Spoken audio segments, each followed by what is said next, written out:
ह्या पक्षाच्या अध्यक्षाक ज्यांनी आरोप केलो की तू जे म्हटला पक्ष सोपयतलो, हे पक्ष सोपोवपाचे हे तू विसर, तुझो आरजी पक्ष भविष्यात खंय आसतलो हाचो विचार तुम्ही करपाक जाय।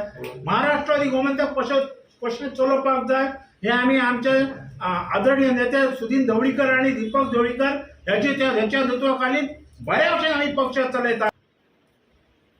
60 वर्सां जाली हो पक्ष सातत्यान ह्या गोंयांत रुजला, सातत्यान विधानसभेत त्याचे अस्तित्व अजून आसा। 60 वर्सां जाली, एकदां सुद्दां अस्तित्व ना अशें ना तेचें।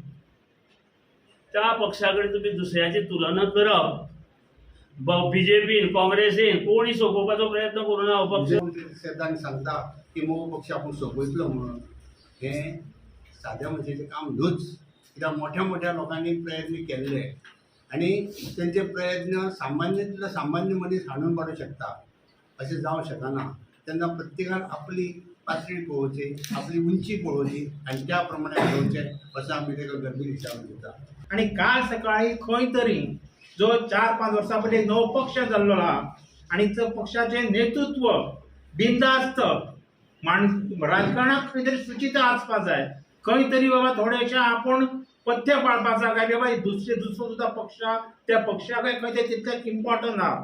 साधारण 15% मतां असणारो महाराष्ट्रवादी गोमंतक अशें कोण सादो पक्ष न्हय।